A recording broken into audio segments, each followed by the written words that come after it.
Merci beaucoup, merci à vous d'être ici, merci pour l'invitation. Donc oui, une mauvaise réputation, bien sûr. Alors replongeons-nous un petit peu dans les années 80. Voilà, faisons un petit détour par le design. Tout le monde, je pense, reconnaît le presse-citron de Philippe Starck, Juicy Salif, qui est vraiment un des emblèmes des années 80. Voilà. Alors quelle est la différence entre Juicy Salif, puisqu'il a un nom, et puis un presse-citron conventionnel. Donc vous voyez bien que celui de gauche là, repose sur la séduction visuelle plus que sur l'efficacité. Donc il est très beau, c'est vrai, il n'est pas très efficace, parce que quand on presse un citron, avec ça, les pépins tombent. Tandis qu'avec l'autre, qui n'est pas beau, les pépins restent. Donc finalement, à gauche, vous avez le cinéma de Jean-Jacques Benex et de Luc Besson, et à droite, vous avez au choix Claude Zidi ou Claude Sautet, c'est-à-dire des gens dont les films sont efficaces, qu'on les aime ou pas, on va leur reconnaître une certaine efficacité, mais aux yeux des gens pour qui cette qualité compte, ils ne sont pas beaux. Voilà, ils sont visuellement peu satisfaisants. Donc c'est de ça qu'on va parler aujourd'hui. Quel est l'équivalent de cette manière de concevoir les objets qu'on trouve à gauche là? Et est-ce qu'ils méritent donc la mauvaise réputation qu'ils ont dans la cinéphilie orthodoxe française?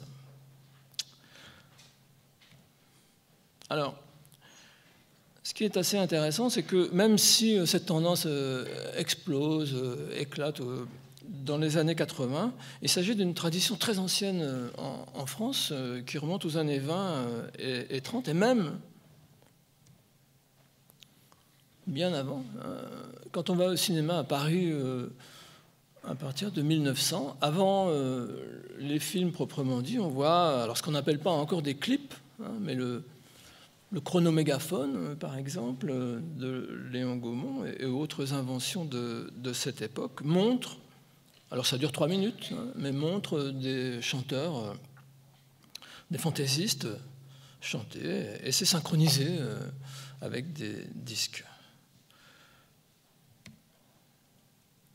Dans les années 20, il y a beaucoup d'artistes qui courent après la synesthésie que Baudelaire a rendue fameuse dans un sonnet qui s'appelle Les correspondances. Donc, les couleurs et les sons se répondent. Alors, oui, mais comment est-ce qu'on peut rendre ça au cinéma? Comment est-ce qu'on peut atteindre cet état synesthésique là?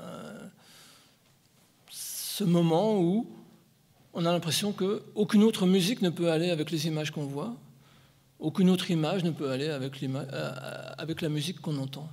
Ce moment-là de séduction, finalement. Alors, dans les années 20 et 30, en France, beaucoup de cinéastes courent après cette réussite du mariage parfait entre le son et l'image, notamment Germaine Dulac, que vous avez sous les yeux ici, fait des expériences en ce sens. Elle, et puis Abel Gance, par exemple, qui appelle le cinéma la musique de la lumière. Et ils sont soutenus dans cette entreprise par nombre de critiques français qui viennent non pas de la critique littéraire, mais de la critique musicale. Et on peut lire les critiques de films des années 20 et 30 dans les grands journaux français. Il y en a énormément qui sont obsédés par l'idée de rythme. Voilà. Ce n'est pas le scénario qui les intéresse, le jeu des acteurs encore moins, c'est le rythme des images. Et beaucoup de leur vocabulaire, beaucoup de leurs désirs artistiques viennent du monde de la musique. Des critiques comme Émile Vuillermoz, par exemple, sont particulièrement sensibles à ça.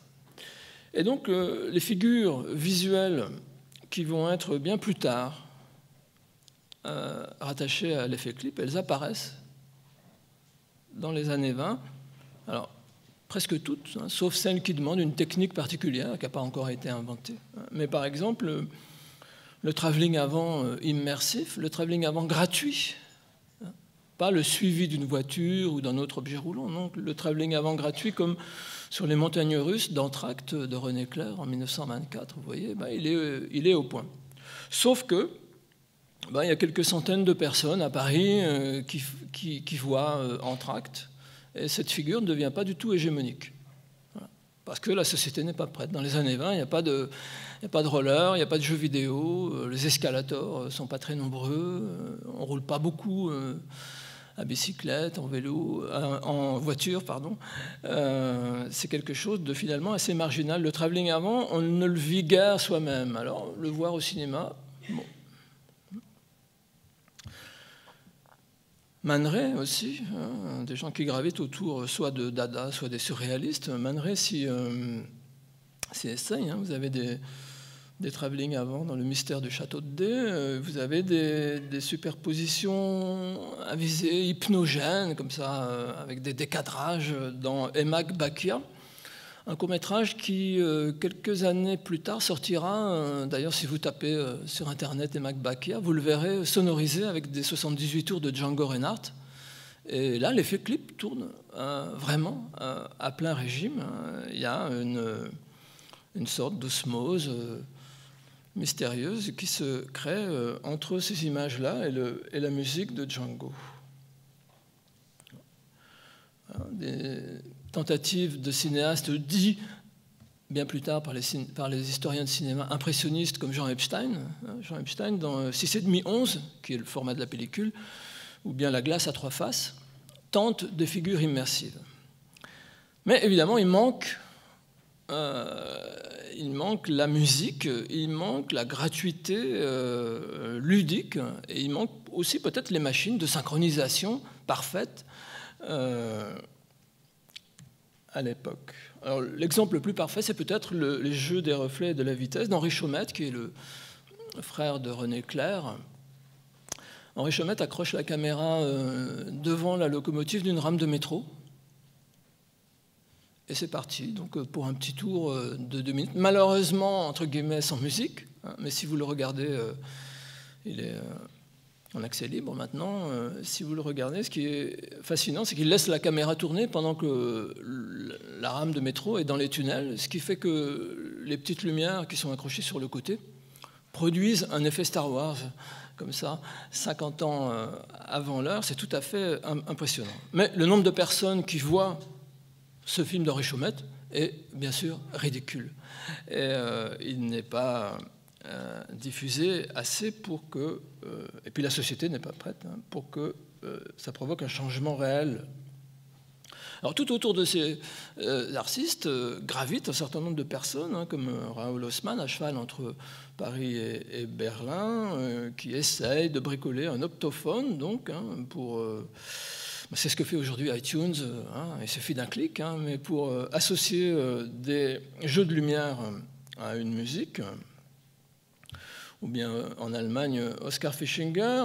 Mais vous voyez ici, bien que ce ne soit pas un français, je vous ai quand même mis cette diapo parce qu'elle montre la grosse différence entre cette conception-là du rapport de l'image à la musique et puis la conception que vont avoir les cinéastes clips des années 80. Regardez ici, la conception est horizontale en fait. On essaie de faire en sorte que la latéralité de l'image ressemble à la partition. Ça aussi, c'est quelque chose qu'on repère, par exemple, dans la collaboration entre Eisenstein et Prokofiev. Vous voyez, ça c'est un dessin d'Eisenstein qui essaye de prouver que la musique de Prokofiev pour Alexandre Nevsky correspond à ce qu'on voit à l'image.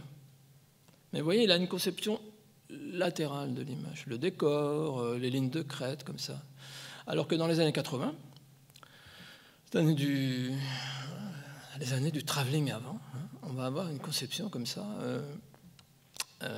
perpendiculaire de ce rapport entre les images et les sons. Ensuite, donc, c'est la Seconde Guerre mondiale, et il faut attendre les années 60, la nouvelle vague. Alors, est-ce que la nouvelle vague peut être considérée comme finalement le chaînon manquant entre les cinéastes dada, très très intéressés par le clip et l'immersion, avec d'autres termes évidemment, et puis les cinéastes un peu clipesques des années 80. Difficile de se prononcer. Regardez ce héros moderne par excellence, Antoine Doinel, quand il veut échapper à la pression de la société, de l'école, de la famille, il se réfugie à la Foire du Trône, et le manège dans lequel il s'éclate, où il se change les idées, c'est le Rotor. Et le Rotor, ça pourrait faire l'objet d'une séquence immersive, mais finalement François Truffaut est assez prudent, quoiqu'à quelques endroits, il y a 3 plans où il met la caméra à la place de Jean-Pierre Léaud. Et donc il y a un effet hypnogène qui se met en place, mais ces plans durent 2 secondes maximum, il n'y a pas de musique. Donc on sent qu'il ne veut pas avoir un effet direct sur le corps du spectateur. C'est une prudence qui n'existera plus dans les années 80. De la même manière, à la fin du film, vous le savez, toujours pour échapper à cette fameuse pression, parce que c'est un héros moderne, mal dans sa peau, qui se heurte à des carcans comme ça, il s'échappe. Antoine Doinel s'échappe du centre de redressement où on l'a collé parce qu'il se conduit mal à l'école finalement, et il court. Il court vers la mer. Songeons qu'en 1958, François Truffaut aurait pu mettre sur la bande-son, il aurait pu mettre Gene Vincent, Eddie Cochrane, et il aurait pu, parce qu'il avait fabriqué finalement, ces techniciens et lui, ils avaient fabriqué un objet spécial pour filmer cette course. C'était un châssis de Citroën 2 chevaux sans son moteur, avec les pneus un peu dégonflés. Et la caméra, comme vous le voyez ici, est perpendiculaire au trajet. Imaginez s'il avait mis la caméra dans le sens de défilement, s'il avait mis Eddie Cochrane ou Gene Vincent. Voilà. Techniquement, c'était possible. C'est ça qui est intéressant à méditer, c'est que l'empêchement n'est pas technique, il est dans l'air du temps. Il est trop tôt pour faire ça. Encore 7 ou 8 ans, oui, ça va devenir à partir du lauréat ou d'un homme et une femme, à partir de 1966-67, ah oui, finalement, ça c'est bien. Mais là, on regarde Antoine Doinel courir, on ne court pas. L'obsession des cinéastes des années 80, ça va être justement de solliciter notre corps, même si on semble très passif sur nos fauteuils comme ça. Ça va être de nous faire courir finalement quand le héros court, de nous faire conduire quand le héros est en voiture ou à bicyclette. Idem, alors vous savez, Antoine Doinel, il arrive devant la mer, et puis il ne sait pas trop quoi faire. Alors dans la plus pure tradition moderniste, il se tourne vers nous, vers le spectateur, une réflexivité cinématographique. C'est la même chose pour Pierrot le Fou, que vous avez sous les yeux ici. Lui aussi, à un moment où c'est plutôt Marianne, interprétée par Anna Karina, qui se tourne vers nous et qui nous parle. Vous voyez, ces héros sont coincés, ils arrivent au bord de la mer, et puis ils s'arrêtent là. Voilà. Donc il va falloir attendre le Jacques Mayol du Grand Bleu pour entrer dans cette mer où les héros modernes sont bloqués. Il va falloir attendre les héros postmodernes pour plonger dedans et pour s'y sentir finalement bien, en tout cas mieux qu'à l'air libre. Donc, le trajet pour un héros moderne, c'est de l'errance, c'est plus aller chercher un trésor, c'est plus remplir une mission, c'est errer. Et Pierrot et Marianne errent au volant de leur belle décapotable américaine, là, et puis donc elle se moque un peu de lui, et d'un coup de volant, il précipite la voiture dans l'eau. Donc on les voit marcher de droite à gauche, et dans le plan d'après, de gauche à droite. Bon, ils sont perdus, ils tournent, ils n'ont pas joui du trajet. Ça va être ça la grosse différence entre les héros modernes et les héros postmodernes, ou même entre les films modernes et les films postmodernes, si vous voulez. Dans le cinéma postmoderne, le trajet en lui-même est quelque chose de fascinant, d'intéressant, de plaisant. Dans le cinéma postmoderne, le cinéma clip des années 80, on bouge. Bouge. Voilà, ça pourrait être un slogan publicitaire, ça l'est quelquefois. Et le trajet vaut pour lui-même. Tandis que là, Qu'est-ce que je peux faire? Je ne sais pas quoi faire. Hein. Vous connaissez la réplique célèbre de Marianne. Hein. Qu'est-ce qu'on va faire hein, quand on sera débarrassé finalement des carcans de la société? Et Pierrot répond on va exister. Ce à quoi elle réplique oh là là, ça va pas être drôle. Ben oui. Tandis que quand on met la caméra devant, quand on la fixe éventuellement à la voiture, quand on la fixe sur le héros, comme c'est si courant maintenant de le faire, et qu'on met la musique adéquate, avec l'équipement technique adéquat, les salles qui vont bien ensemble, le trajet, ça devient finalement quelque chose de plus que plaisant, de désirable. Alors, à la même époque, la culture visuelle commence à changer. Dans un bar, on vient plus seulement mettre une pièce dans un jukebox, on peut en mettre une dans un scopitone, et là, on a la musique et les images. Avec des cinéastes comme Claude Lelouch, par exemple, qui se lance dans la fabrication de ce qu'on n'appelle pas encore un clip, mais un scopitone. Donc, petit à petit, je sais bien qu'il n'y a pas un scopitone dans chaque café français. Ça a du mal aussi à s'implanter aux États-Unis, mais ça s'implante un peu en Italie et en Allemagne. N'empêche que l'air du temps commence à changer.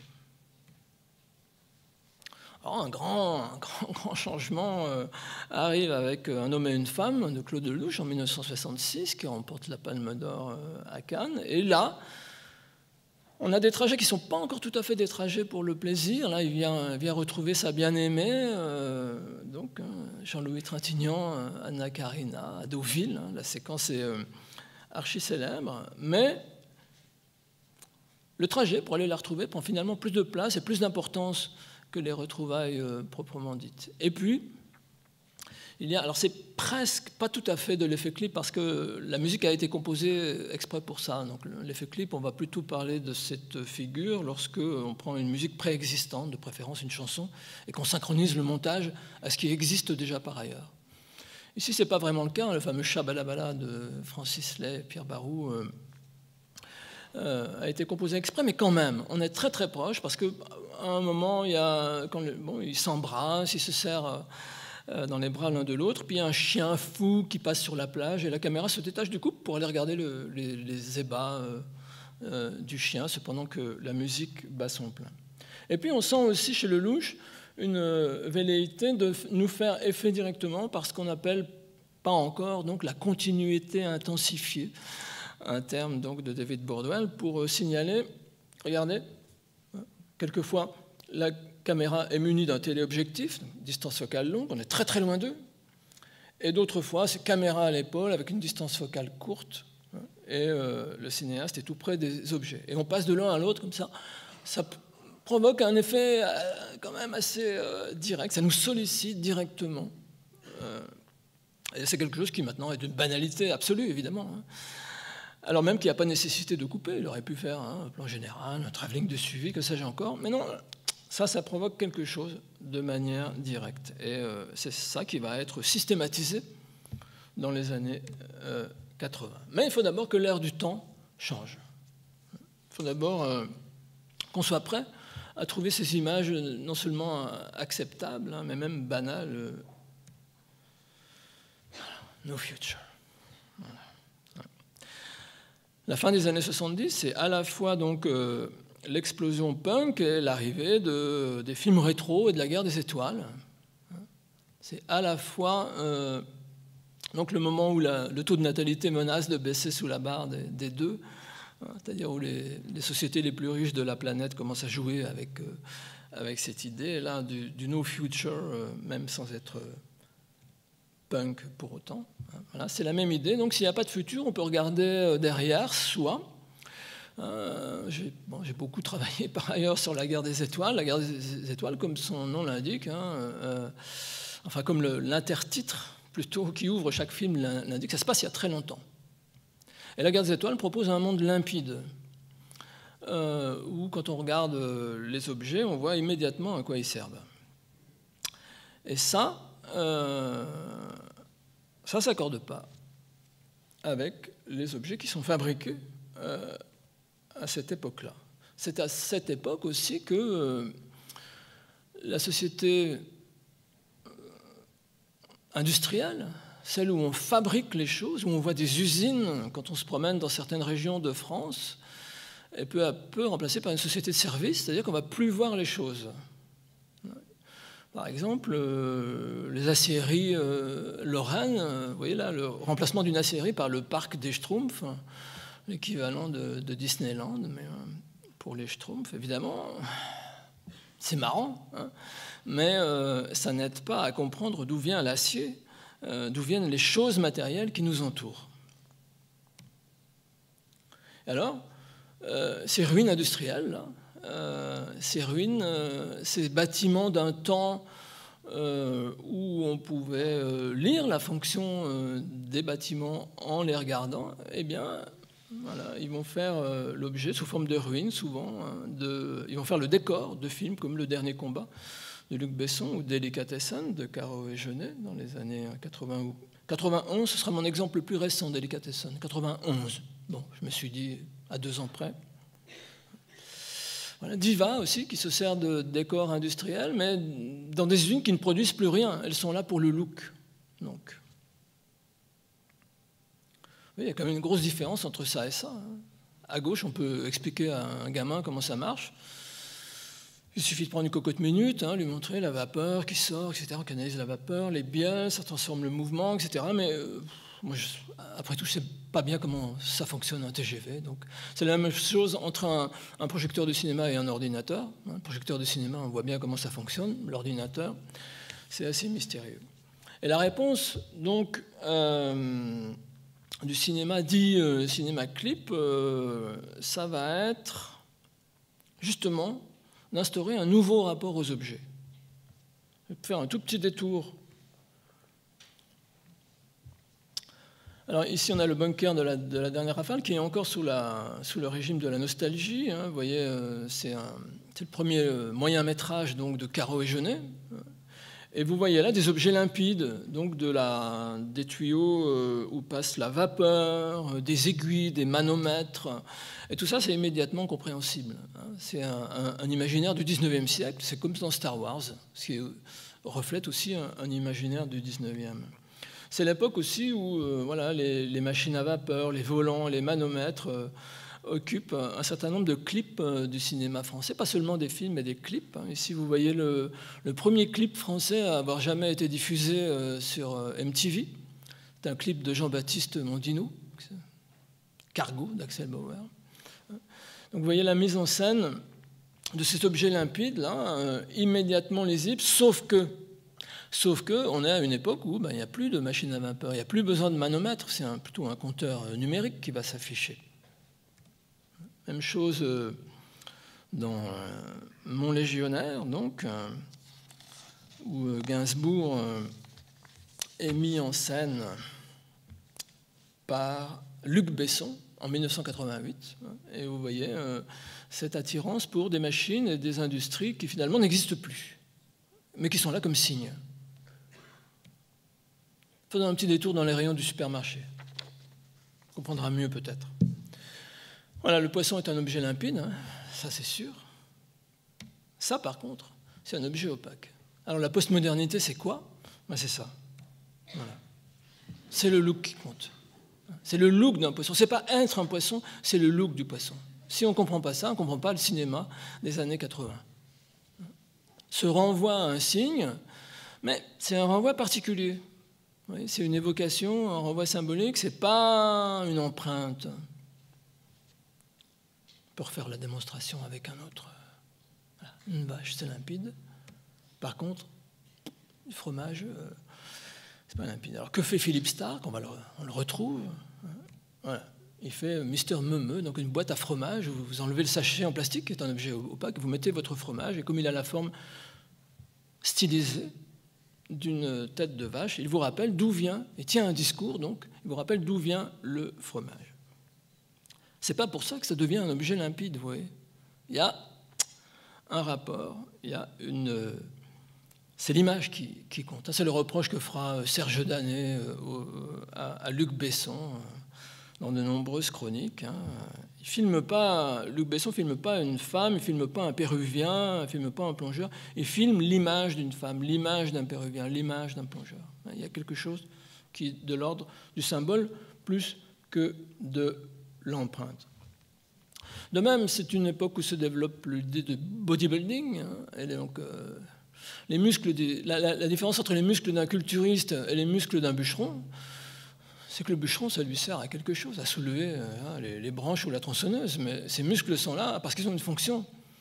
Les muscles des culturistes, ils disent muscles, mais ils ne servent pas à... Justement, on dirait que Luc Besson essaye de lutter contre ça dans ce bouet, parce qu'au moins, les muscles de ce culturiste impressionnant là, servent à libérer le héros de ses menottes. Bon, là au moins, il y a une efficacité. Mais vous voyez, le fauteuil qui se trouve dans le loft de Diva de Jean-Jacques Benex, il ne sert pas à se faire coiffer. Il sert à dire, fauteuil de coiffeur, c'est bien, il est déplacé. De la même manière d'ailleurs que les industries lourdes n'ont pas disparu. On a toujours besoin d'acier, mais elles tournent en Chine, en Inde, elles ne tournent plus sous nos yeux. De même, là, les phares des voitures ne servent plus à éclairer le conducteur qui roule la nuit, il sert à éclairer le loft du héros de Diva. Il y a une sorte de détournement comme ça de la fonction. Et c'est aussi l'ère de la glisse. Mais alors glisser au propre et au figuré. C'est-à-dire glisser parce qu'on avance soi-même en travelling avant, sur toutes sortes d'engins. Mais glisser, c'est-à-dire aussi, à vous sens figuré, avoir l'esprit cool, ça glisse. Ça glisse. Bon. Et alors? Qu'est-ce que ça peut faire? Voilà. Bon, ils ne sont pas tous inventés dans les années 80, mais vous voyez comme ça, il y a un siècle d'invention, là, tout début du XXe et le tout début du XXIe, entre l'escalator et le gyropode, avec bien sûr l'arrivée des jeux vidéo. Et puis même le nombre de voitures individuelles ne cesse d'augmenter. Dans le train, vous êtes en travelling latéral. En voiture, vous êtes en travelling avant. Avec le pare-brise rectangulaire au format cinémascope. Est-ce que c'est pas se faire un film que de rouler en voiture? Bien sûr, ça nous paraît très banal maintenant, mais tout de même. Donc une société qui avance comme ça, et puis une société qui, petit à petit, à partir de 1979, invention du Sony Walkman, qui avance en musique. Quelle révolution, quelle différence, hein. Sortir dans la rue et finalement transformer la rue en un vaste clip dont les images sont la réalité, le quotidien, les personnes qui traversent, les vitrines. C'est plus se faire du cinéma, c'est se faire un clip. On ne mesure plus le choc. Moi, je me souviens très bien du choc que c'est de faire quelques pas dans la rue avec une musique. Waouh! Comment coordonner les mouvements du corps avec ça? Bon, maintenant, évidemment, c'est d'une banalité affligeante. Mais justement, on ne peut pas demander au spectateur d'adhérer à quelque chose sur l'écran quand il ne le vit pas lui-même dans la rue, au quotidien. Et c'est le cas pour le Walkman. On observe aussi que les installations stéréo chez les gens deviennent plus efficaces aussi, et on commence à vivre en musique, à vivre dans un film finalement. La société du spectacle vient comme ça à une échelle domestique, alors qu'elle a plutôt été étudiée jusqu'ici sur une échelle publique. Et donc, le rapport entre les sons et les images, que je décrivais tout à l'heure comme latéral, change. On commence à voir, ou à se souvenir de l'effet hypnogène des boucles, des loops. Vous voyez, comme une roue qui tourne, comme ça, vous allez avoir des arpèges qui vont tourner 1, 2, 3, 4, 1, 2, 3, 4, 1, 2, 3, 4, 1, 2, 3, 4, comme chez les derviches. Et les musiques comme celle-là, quand elles sont diffusées à 100 décibels, quand vous êtes aux 2 ou 3 premiers rangs d'une grande salle, franchement, ça fait de l'effet. Et on va avoir cette conception où la musique, finalement, elle va refléter non pas le paysage qui défile, parce que ça c'est un comportement de passager de train, non, refléter les roues, et puis l'avancer comme ça. Voilà. Et pendant qu'on avance, on ne pense à rien, on ne pense plus à ces petits soucis. Encore faut-il que le cinéma, techniquement, se transforme. Parce que c'est pas évident, finalement, accrocher une caméra devant, ouais, les lumières l'ont fait il y a bien longtemps. Il faudrait peut-être, si on veut vraiment avoir une impression hypnogène, il faudrait vraiment concevoir quelque chose d'un peu plus subtil. Alors, révolution au cinéma, révolution dans le montage. On commence à voir l'image et le son les uns en dessous des autres de manière à pouvoir synchroniser le cut, c'est-à-dire le point de montage, et le beat, c'est-à-dire le tempo de la musique. Et on va commencer à couper sur les temps forts. Et ça, presque physiologiquement, ça provoque quelque chose en nous, ça nous fait osciller, on perçoit ce rythme, et ça nous séduit manifestement. Et on va voir apparaître ça aussi bien dans les clips qu'au cinéma.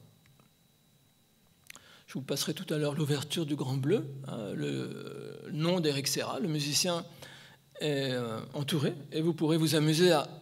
C'est facile, c'est un rythme binaire, et vous verrez que chaque fois qu'il y a alors soit un point de montage, soit l'apparition d'une mention du générique, c'est synchro. Et donc, voilà, ça produit un effet. Alors les films de l'époque sont d'ailleurs remplis de gros plans sur des héros qui mettent de la musique. Alors, soit ils en enregistrent, soit ils en mettent, comme celui de Diva. En Foutaise de Jean-Pierre Jeunet, on voit ce gros plan. Dans Subway, le héros, dans la course-poursuite en voiture, il ne se contente pas de conduire comme Steve McQueen dans Bullitt. Non, non, c'est fini ça. 10 ans plus tard, il se met de la musique. Même chose dans le clip de Luc Besson, Pulmarine, ou dans Mauvais sang, où le héros met de la musique, parce que la vie quotidienne menace de sombrer dans l'ennui, et il dit à sa compagne, vite, avant que la mélancolie s'empare de tout.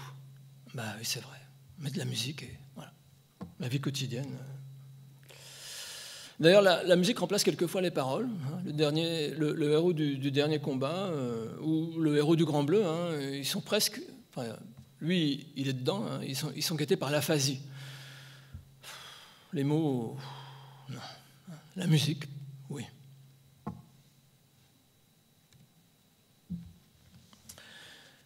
Donc il faut les bonnes machines. Alors, sur les deux inventions stratégiques pour produire un effet clip, il y en a une qui est française, c'est celle-ci, c'est la Luma, l'acronyme du nom de ses inventeurs, Jean-Marie Lavalou et Alain Masseron. Et je trouve que le premier essai professionnel d'un prototype encore vaguement... premier prototype de Luma, qui est donc une grue télécommandée qui peut aller là où l'être humain ne peut pas aller. C'est La course du lièvre à travers les champs, un film bien sage, pourtant, mais c'est Jean-Jacques Benex qui est assistant, là, en 1971, pour ce film de René Clément. Voilà, ça permet de faire des choses comme ça permet d'aller...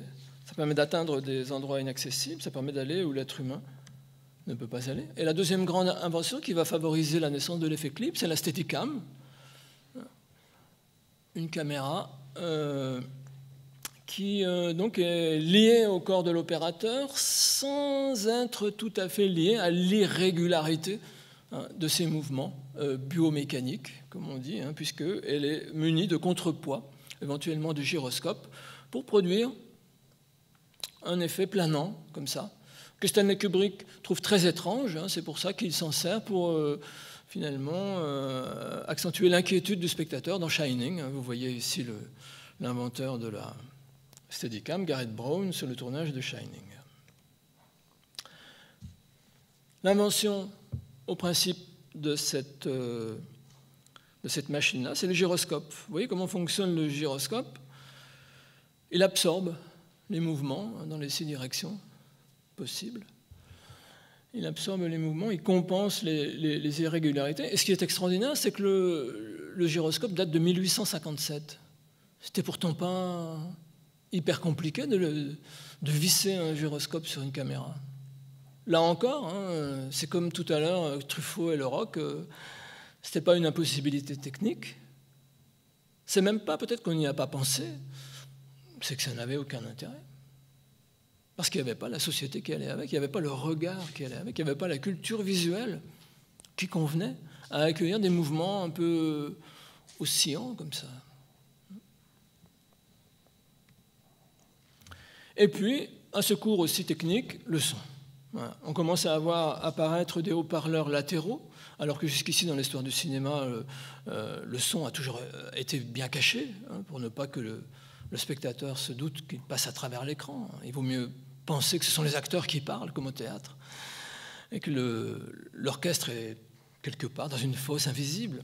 Mais donc là, on commence à voir apparaître des ceintures de haut-parleurs dans les salles qui nous font baigner. Le niveau aussi de décibels augmente, hein, et à la fin des années 80, pour la sortie en version longue du Grand Bleu, le Grand Rex à Paris passe de 700 watts à 9000 watts. Entre 700 et 9000, il y a quand même une grosse différence. Et il se dote de son écran géant, hein, donc le grand large,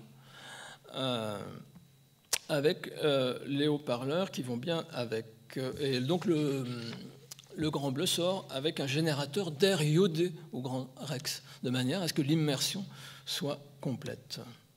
Voilà. Donc la séance de cinéma ressemble à un concert de musique amplifiée, où des châteaux gigantesques de haut-parleurs s'amoncellent derrière l'écran. Et le mixage aussi s'en ressent, alors que jusqu'ici, on mixe donc les paroles, les bruits et les musiques, c'est-à-dire en fonction du sens. On va mixer plutôt en fonction de l'effet, en séparant les graves, les médiums et les aigus. C'est-à-dire à ce que ça peut nous faire. D'ailleurs, les fréquences graves font effet directement sur le plexus, hein, et nous touchent littéralement, donc nous immergent. Il y a beaucoup de graves dans les films de Luc Besson, la musique d'Éric Serra, c'est pas étonnant. Si on veut avoir l'impression d'être dans l'eau, il faut qu'on sente la pression.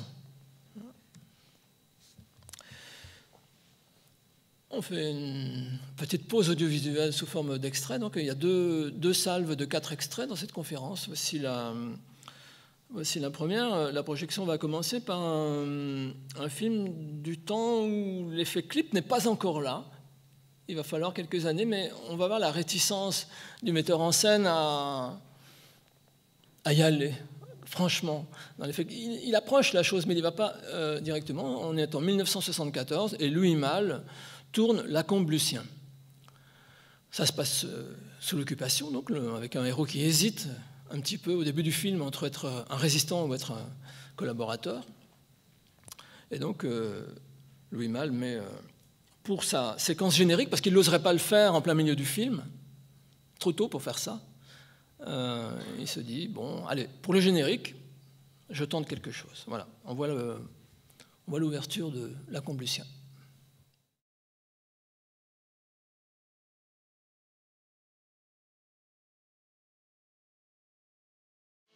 Décidé à l'ordre de l'ordre nouveau Henri Philippe, ministre de la propagande allemande, infatigable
Vous avez vu, hein, on regarde quelqu'un faire du vélo, mais on ne roule pas.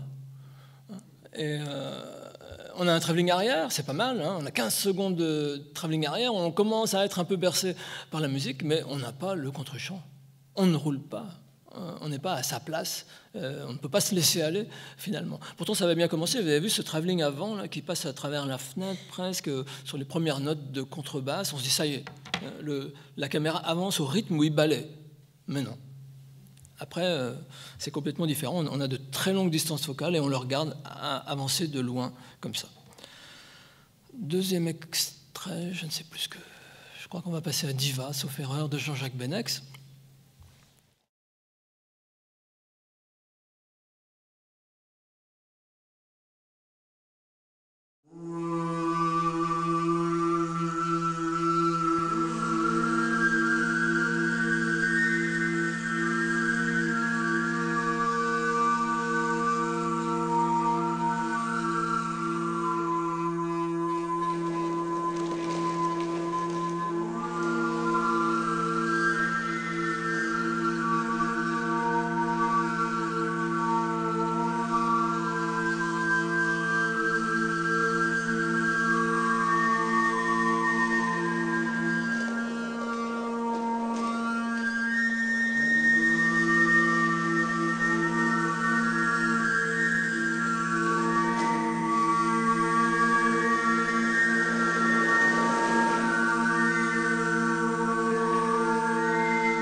Presque ça. On a encore un héros qui hésite à aller dans l'eau. Il y a une baignoire, il y a un puzzle qui représente la mer. Il y a du bleu partout, il y a une fausse mer qui défile au ralenti. Il y a des champs tibétains pour l'immersion, c'est très très bien. Puis il y a une caméra, alors elle n'est pas sur, c'est pas une Steadicam, hein, c'est une caméra qui bouge comme ça. On est tout proche. Tout proche. Diva, contrairement à la réputation qui lui est faite, donc, hein, n'est pas... ne tombe dans le soi-disant effet clip K de rares instants. Et il y a quelqu'un qui fait du roller, voilà. Mais pas nous. On la regarde un peu, on y est presque, mais c'est pas encore tout à fait ça. Toujours avec Diva, là, une séquence fameuse de la tartine de caviar. Essayez de remplacer le caviar par les poissons, le poisson pané ou la sidérurgie dont je vais parler tout à l'heure, ça fonctionne. Allez, on écoute Richard Boringer, donc...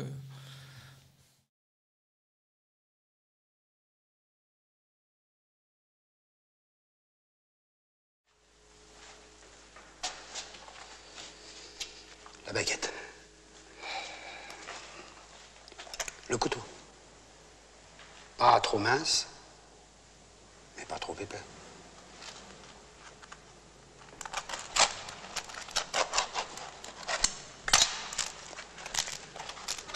La mie.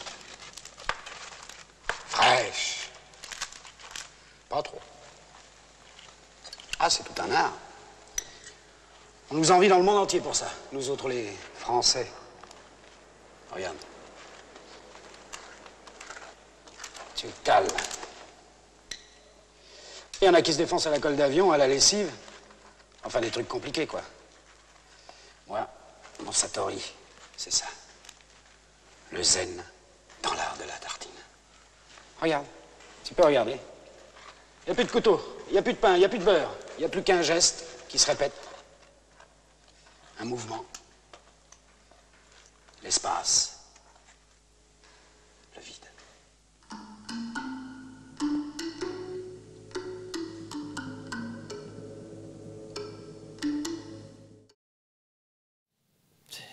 Assez parlant.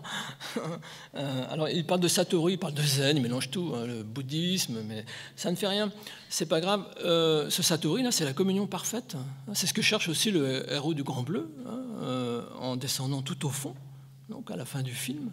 Hein, c'est qu'il n'y a plus de différence entre l'intérieur de soi et l'extérieur. On ne fait qu'un avec ce qui nous entoure. C'est le fin du fin de l'esprit cool, hein, se fondre parfaitement à ce qui nous entoure. Dernier extrait, dans un tout autre... alors je sais bien qu'on ne le classe pas dans le même sac, évidemment. Hein, il a pour lui justement le soutien de la cinéphilie orthodoxe, c'est Léos Carax, qui, dans Boy Meets Girl, joue avec ces idées-là. La liquidité, alors c'est pas la mer, c'est la Seine, Mais les reflets de la Seine sont comparables aux reflets de la mer de Grèce à l'ouverture du Grand Bleu. Et puis le clip. Voilà, on regarde un petit extrait de Boy Meets Girl de Léos Carax.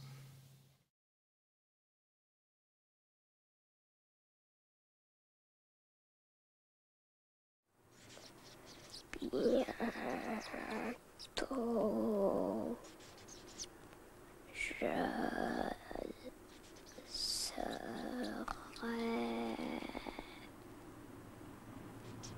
vieux.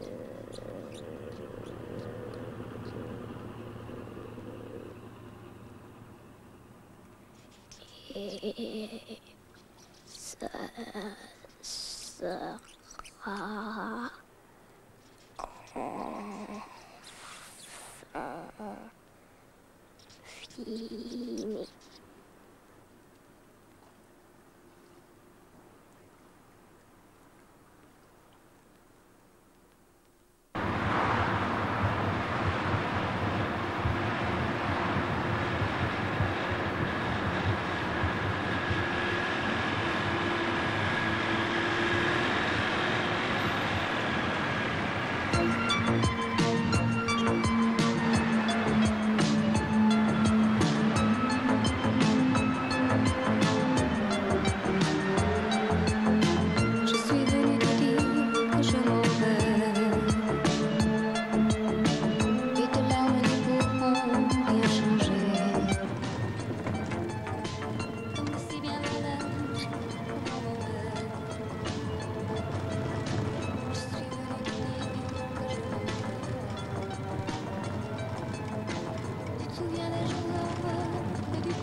À nouveau, donc, des héros guettés par l'aphasie. Vous avez entendu Mireille Perrier qui a du mal à articuler, et puis la caméra qui n'ose pas plonger, la voiture qui n'ose pas plonger non plus. Et puis Léos Carax qui, finalement, est tout près du clip. Il utilise « Je suis venu te dire que je m'en vais », mais pas dans la version de Gainsbourg, dans la version de Joe Lemaire. Et vous avez entendu, Joe Lemaire a changé l'orchestration. Il y a un séquenceur derrière, qui envoie les graves, qui sont là. Mais, comme dans la Cambusée, on est en travelling arrière. On ne nous autorise pas à conduire. On la regarde conduire, mais on ne conduit pas. On n'est pas dans la Citroën DS, on n'y est pas. Et puis, quand ça vient un peu quand même, crac, cut, et puis on passe dans le plan que vous venez de voir là. On n'a pas le temps de se laisser aller à l'ivresse de conduire, à l'ivresse d'avancer sans but. D'autant plus que Joe Lemaire a enlevé un vers de la chanson. Elle a enlevé « Je suis venu te dire que je m'en vais, car tu m'en as trop fait ». Elle l'a enlevé. Donc on ne sait pas pourquoi la personne s'en va. On ne sait pas pourquoi Mireille Perrier conduit avec les bâtons de ski à travers le pare-brise. Donc c'est très proche finalement de l'esprit clip. Mais non, il ne va pas aller jusque-là.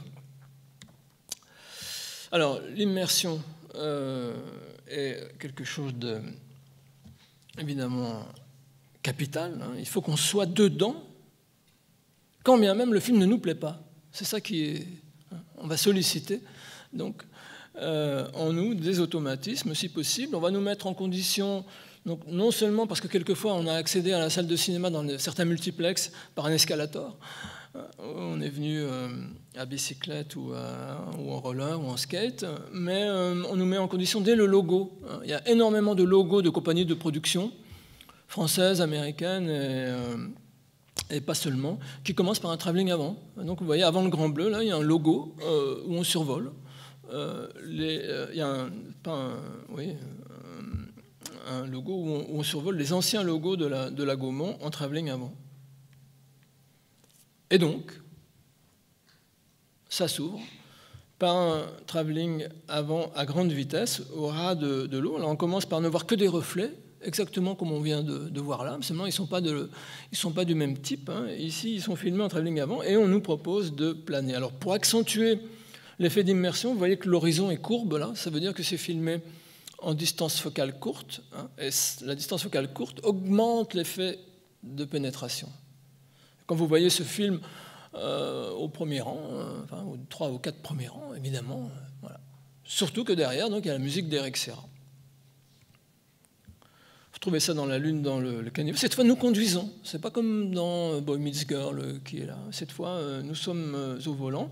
À nouveau, vous reconnaissez la distance focale courte, donc le grand angle qui déforme les bords de l'image. Hein. C'est pas ce qu'on voit dans une voiture, normalement. Évidemment, Luc Besson s'en sert dans ce bouet, hein, champ contre champ, toujours en grand angle, de préférence dans des tunnels, de manière à produire cet effet Star Wars de lumière qui se transforme en ligne sur les côtés de l'écran.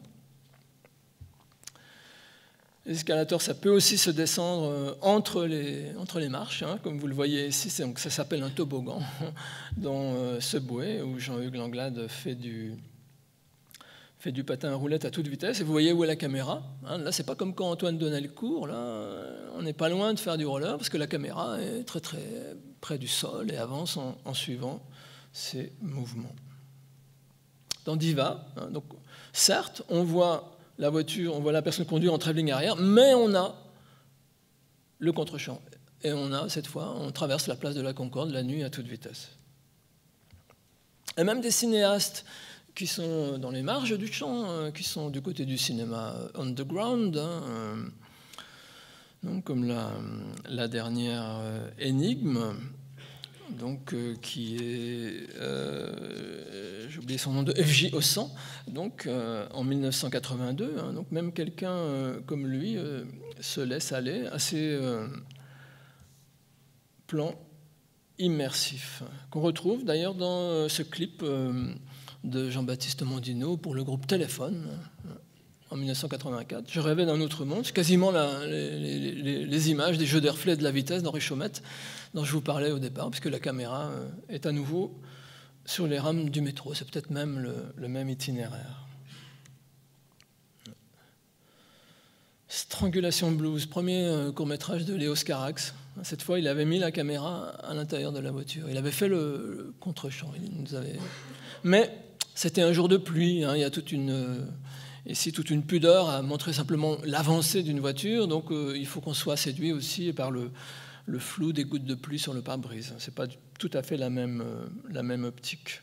On retrouve F.J. Hossan, hein, dans ce sorte de film culte de l'esprit punk, hein, l'affaire des divisions Morituri, avec aussi des travelling avant, à ras des pavés luisants, comme ça. Il y a même, pour la petite histoire, dans l'affaire des divisions Morituri, on voit des gladiateurs punk se battre. Il y a même, alors il n'a pas les moyens de le faire pour de vrai, parce que d'abord il n'a pas d'argent, et puis il n'a pas la machine pour. Il faudra attendre 2000 avec Gladiator de Ridley Scott. Mais il y a même des travelling circulaires autour d'un cirque où combattent des gladiateurs. Mais c'est une petite maquette, mais n'empêche que le mouvement est là. Hein, le mouvement qui nous berce, hein, le travelling circulaire, comme celui d'ailleurs que fait, mais à la main, il est moins hypnogène, que fait Claude Lelouch à la fin aux retrouvailles d'un homme et une femme. Et il tourne avec sa caméra autour du couple qui se retrouve. Alors, la caractéristique aussi, pour accepter de s'immerger et pour tomber dans l'effet clip, et ça aide quand on a un casque sur les oreilles, qu'on entend de la musique, on se croit dans un film. Et donc le monde est remplacé par son image, si vous voulez. Alors ça a été longuement théorisé par Jean Baudrillard à l'époque. Il appelait ça l'hyper-réalité, c'est-à-dire que le monde ne devient vrai que quand il est mis en image. Et il faut dire que les gens qui se servent d'une Luma, comme vous voyez en haut à droite, ou d'une Steadicam en bas à droite, qu'est-ce qu'ils regardent là? Vous savez, un cadreur traditionnel, il regarde dans le viseur, donc il voit le monde finalement. Mais eux, ils regardent une image. C'est ça la grosse différence, une différence capitale.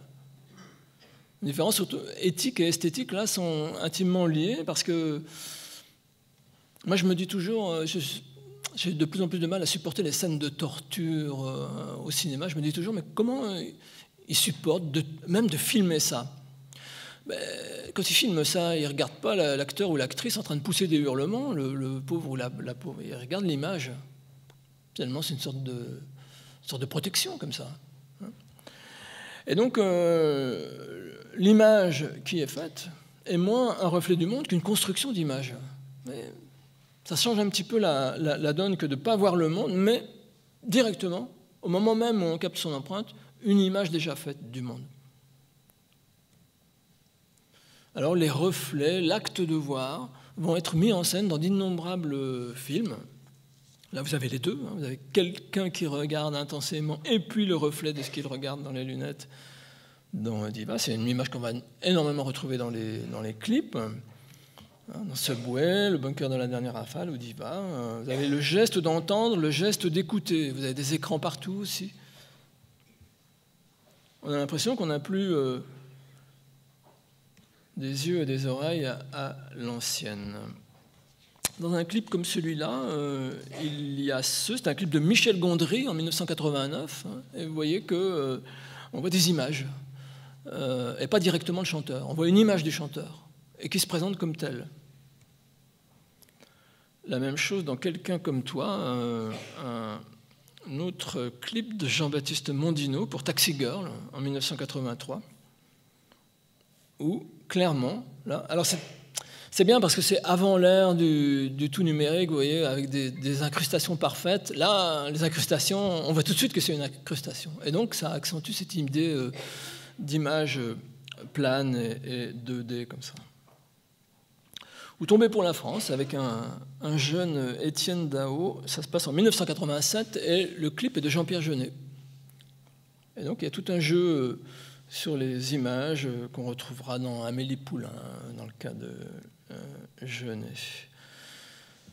En autrement, donc, de Mondino, alors on voit des gens filmer, on voit des gens se filmer, c'est pas encore les selfies, mais bon, on approche. La fille au bas nylon, un clip de Jean-Pierre Jeunet, à nouveau, en 1984, pour Julien Clerc, avec quelqu'un qui filme, et l'utilisation du grand angle, vous voyez comme les jambes sont déformées. Célèbre clip, C'est comme ça, de Jean-Baptiste Mondino pour les Rita Mitsuko, donc en 1987. À nouveau, donc, les images s'affichent comme images. On ne nous propose pas des empreintes, ce n'est pas l'écran comme fenêtre, c'est l'écran comme finalement peut-être une simèse ou quelque chose où suspendre d'autres images. Et donc, comme c'est une image, comme c'est finalement comme c'est son effet qui compte, pourquoi ne pas tout mélanger? Par exemple, quand le titre du Grand Bleu apparaît, bon, là j'ai pris la version internationale, c'est la même chose dans la version française, mais le titre apparaît exactement sur la ligne d'horizon entre le ciel et la terre. Ça veut dire que les pixels qui composent l'image, finalement, il n'y a pas de différence entre les pixels bleus qui disent le titre, qui normalement appartiennent à notre monde à nous, le monde où on va au cinéma voir un film, et puis les pixels qui composent l'image proprement dite, c'est-à-dire la Grèce, l'île de Grèce où le héros passe son enfance et s'entraîne à plonger. C'est traité sur le même plan. D'ailleurs, à un moment donné, les gamins qui courent effacent les noms du générique, comme si c'était la même chose, comme si tout ça était image, comme s'il n'y avait pas d'empreinte en fait, empreinte de gamin, c'est image de gamin. De la même manière, dans le générique de Delicatessen, il n'y a pas de différence de nature, de substance entre les inscriptions du générique et puis les objets qui servent à raconter l'histoire. Même chez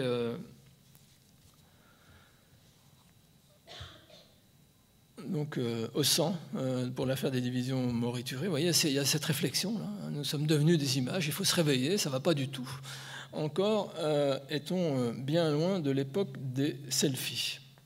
En général, ces films et ces clips sont remplis de références à d'autres images. Sans rapport direct, c'est juste un clin d'œil, comme ici certains Lem Show, 7 ans de réflexion de Billy Wilder, cité par Jean-Jacques Benex, au détour d'un plan, qui ne sert pas plus que ça, dans Diva. On peut aussi caractériser les films de cette époque par une certaine signature visuelle, alors qui déborde un peu la France.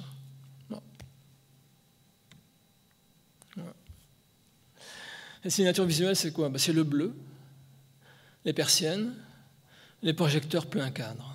Voilà. Avec ces 3 caractéristiques-là, vous pouvez déjà définir ou reconnaître un certain nombre de films de ces années-là.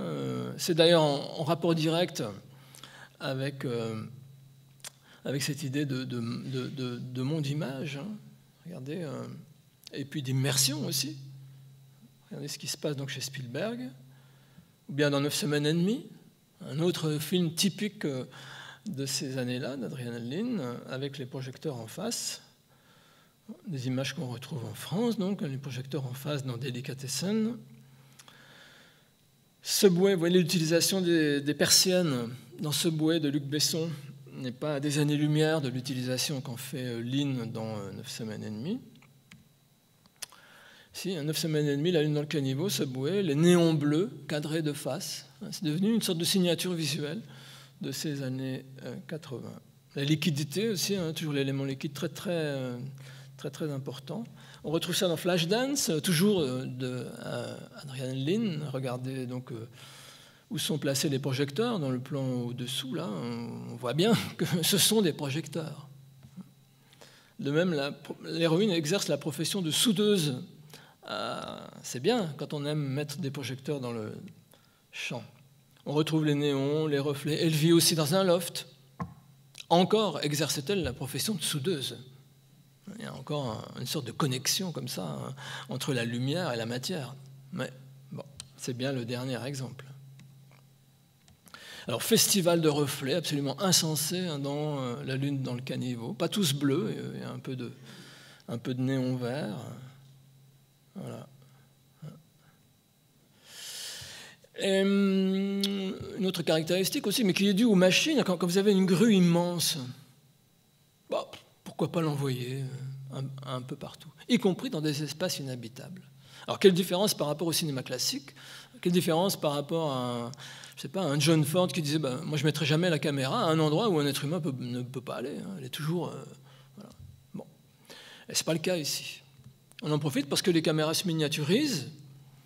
On commence à utiliser les caméras endoscopiques dont on se sert en chirurgie pour aller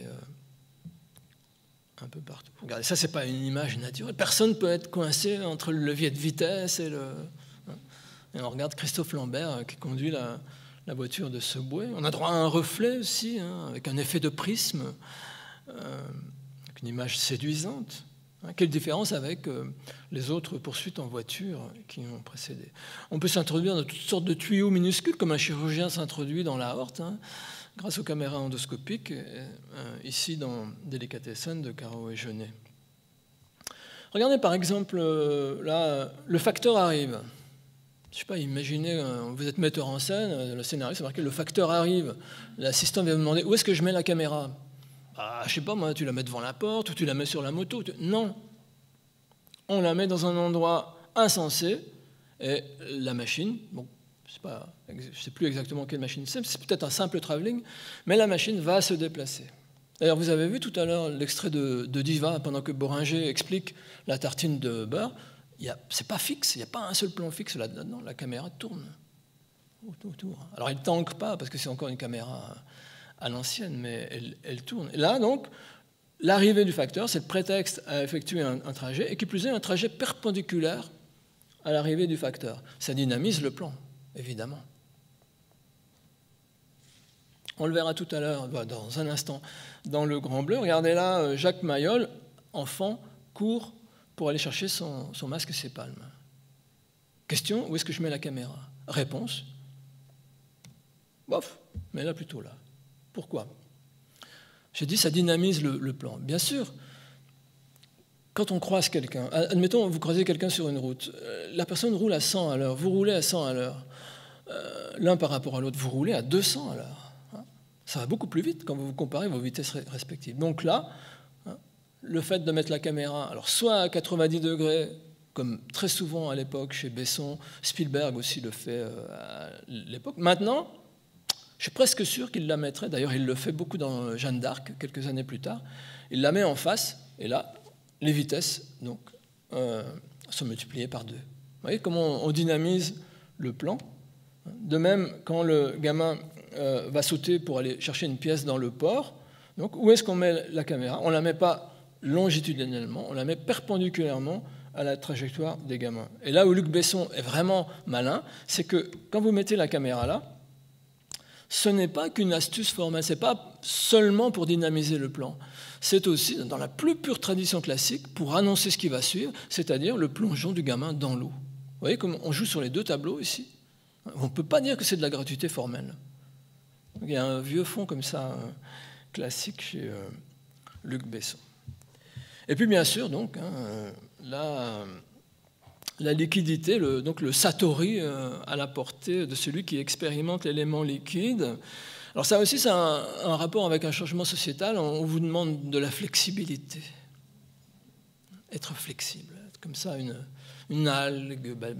Bien sûr, c'est comme dans la fable du chêne et du roseau, on ne casse pas, on n'a pas mal. Si on est flexible, si on est liquide, on ne peut pas être touché par ça. Donc ça a été très bien traité par la sociologie américaine. La vie liquide, Liquid Life ou Liquid Love de Zygmunt Bauman, par exemple, a beaucoup théorisé là-dessus. Ou la flexploitation, comme dit Pierre Bourdieu, donc la flexibilité mal vécue. Alors oui, c'est dans l'air du temps. Et ça, on observe ça déjà chez donc le premier film de l'histoire du cinéma hollywoodien mainstream, où on a un effet clip pur et dur, chez le héros du lauréat, où quand ça va mal, il se réfugie au fond de la piscine. Il va même au fond de la piscine avec ses palmes et sa bouteille. Pourtant, elle n'est pas bien profonde, la piscine de ses parents. Voilà. Et c'est pas un hasard, à mon avis. Donc, évidemment, lui, il va y aller tout au fond, il va y rester au fond, Jacques Mayol, dans Le Grand Bleu. C'est pas un hasard, je crois, si Luc Besson a choisi Dustin Hoffman, le héros, l'acteur principal du lauréat, comme confesseur de Jeanne d'Arc. C'est bien parce qu'il y a une continuité évidente entre le lauréat et le Jacques Mayol du Grand Bleu. Quelqu'un qui n'est pas à l'aise avec la société qui l'entoure, quelqu'un qui ne se sent pas bien, quelqu'un qui n'aime pas se faire instrumentaliser par ses parents, ses petits amis, ça ne marche pas.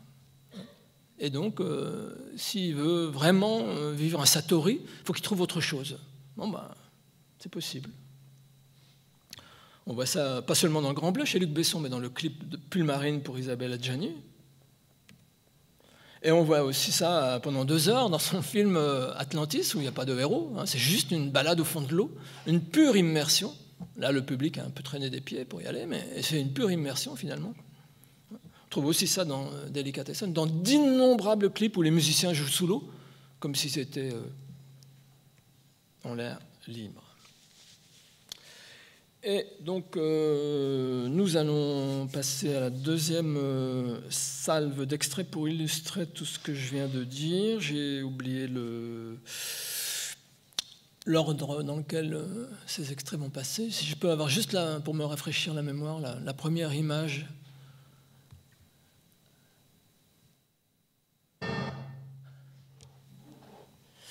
Jean-Jacques Benex, donc Roselyne et les lions, c'est un plan particulier parce que il est encore un tout petit peu tôt pour avoir des machines extraordinaires, pour faire des plans extraordinaires. Il y en a quand même pas mal dans ce film-là, mais ce que j'aime bien ici, c'est qu'il tourne une fois de plus dans une usine désaffectée et il reste le pont roulant. Ah, je dis, bah ouais, super. Je vais faire un plan comme ça. Et qu'est-ce que c'est que ce plan ? De nos jours, c'est un plan hyper banal, c'est un plan de drone. Un plan très très en hauteur, comme ça, qui regarde à 45 degrés vers le sol. Alors, il n'ose pas le mettre à 90, mais à 45. Et il se sert d'un pont roulant, c'est-à-dire de quelque chose qui sert normalement à transporter des charges lourdes. Vous voyez comme on fait le lien ici entre un ancien monde, disparu maintenant, des industries du 19e, puis le nouveau monde qui n'est pas encore inventé, qui est celui où les drones filment à peu près tout ce qui se passe. Voilà. Roselyne et les lions de Jean-Jacques Benex.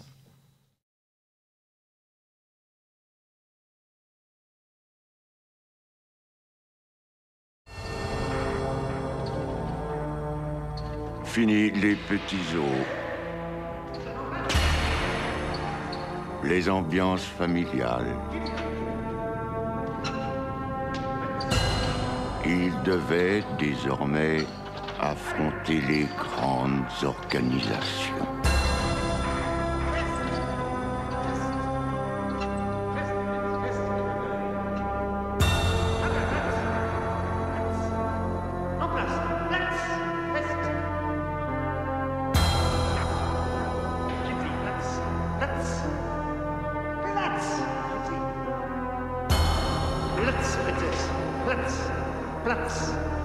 Platz, Shanghai, Platz. Brave. Sehr brave.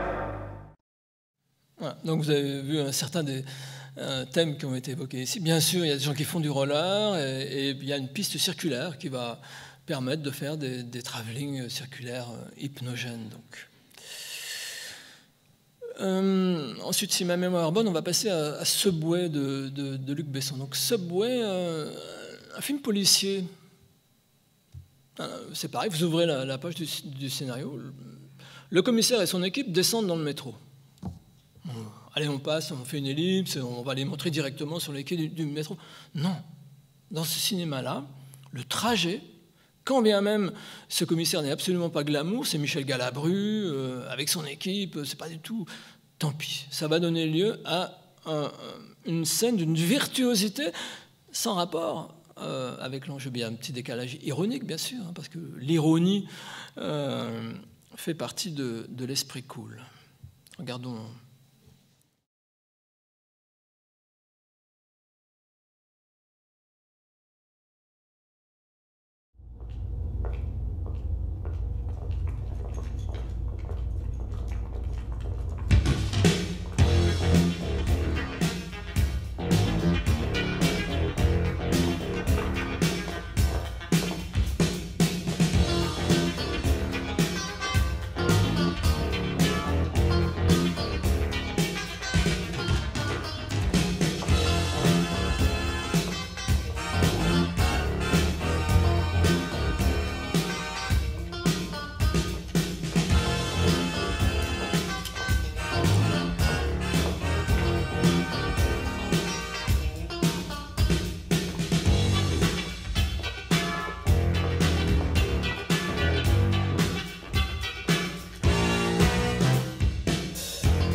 Ça continue encore un peu.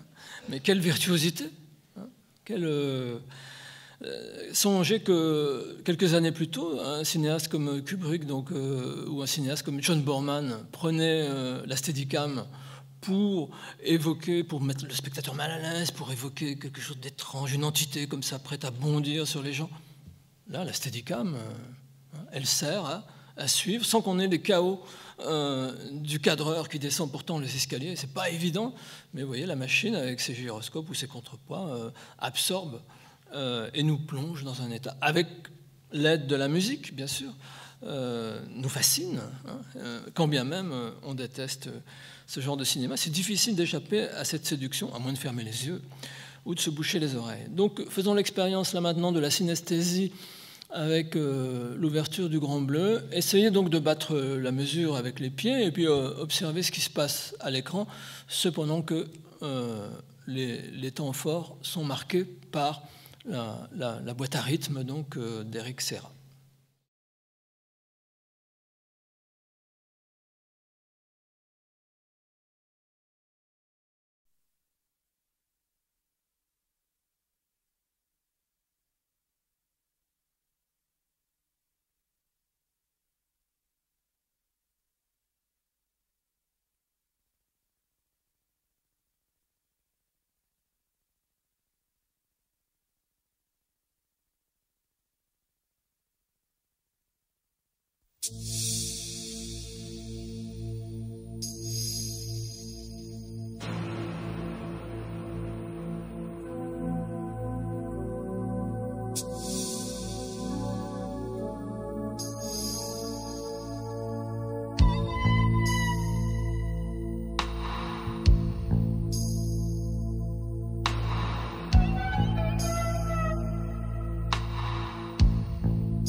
propose un dernier extrait pour aujourd'hui.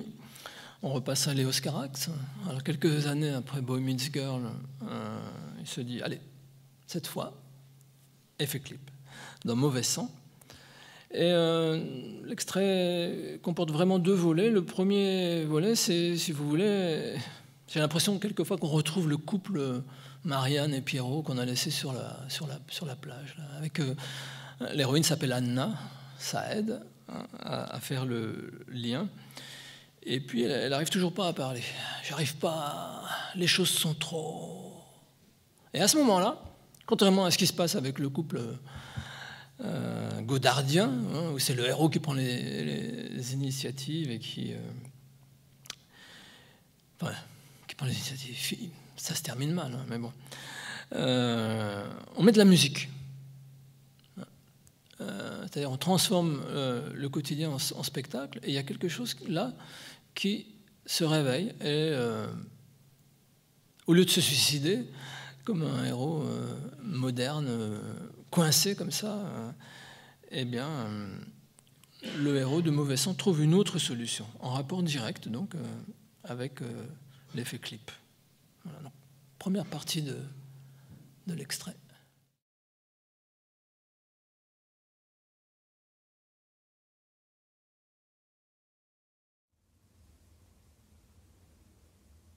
Alors? Il dort, comme un nouveau-né.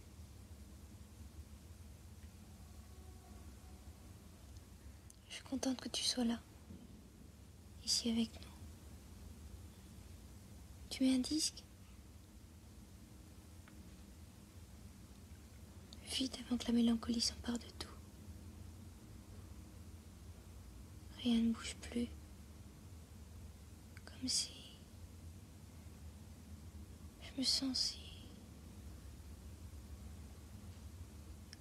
Les choses sont trop... J'arrive pas à choisir. Je vais mettre la radio. J'aime bien la radio. Il suffit d'allumer. On tombe toujours pile sur la musique qui nous trottait tout au fond. Tu vas voir. C'est magique. Attention. Pas de chance. Donne-moi un chiffre, Anna. Au hasard. Vite, Anna, un chiffre. Quoi? D'accord, 3. 1, 2, 3. Voilà. Écoutons et laissons-nous dicter nos sentiments.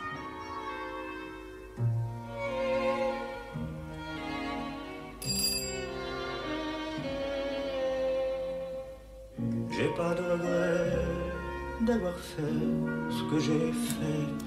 Je pouvais plus vivre avec sa peine. Jetez-moi la pierre si vous n'avez jamais tant souffert comme moi je souffrais.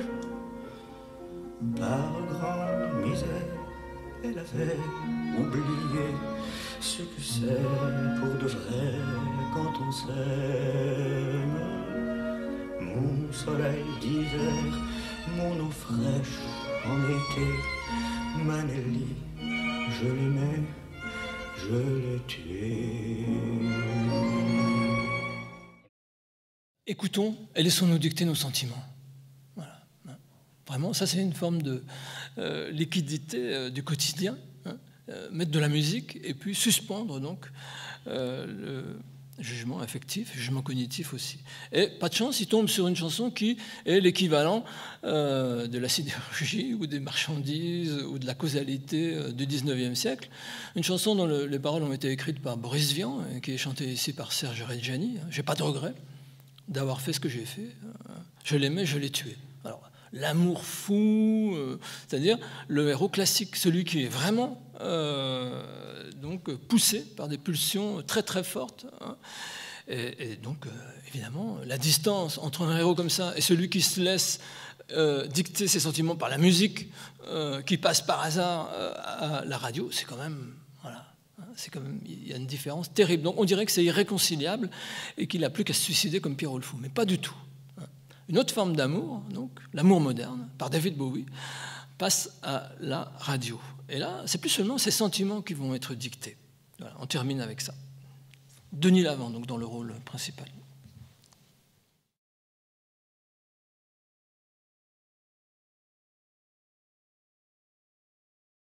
Maintenant, pour Christophe qui habite le 5e, de la part de Juliette qui habite le 1er, L'amour moderne, par David Bowie.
Voilà, donc le héros, les héros ont oublié qu'ils avaient un corps. Et là, son corps se réveille au rythme de la musique. Et Carax donne à penser qu'on ne peut pas avoir le beurre et l'argent du beurre. Il revient et il n'y a plus que l'empreinte de l'être aimé dans le lit, en fait. C'est comme une nostalgie du cinéma de l'empreinte, ou une culpabilité après avoir utilisé le cinéma de l'image. Le tournage de cette séquence est un authentique morceau de bravoure, 15 jours, la palissade repeinte à de nombreuses reprises jusqu'à ce qu'il y ait ce miroitement de blanc et de rouge là, qui procure cet effet hypnogène qui semble aller synesthésiquement si bien avec la musique de David Bowie. Voilà, c'est avec cette image que se termine cette conférence. Donc, merci de votre attention.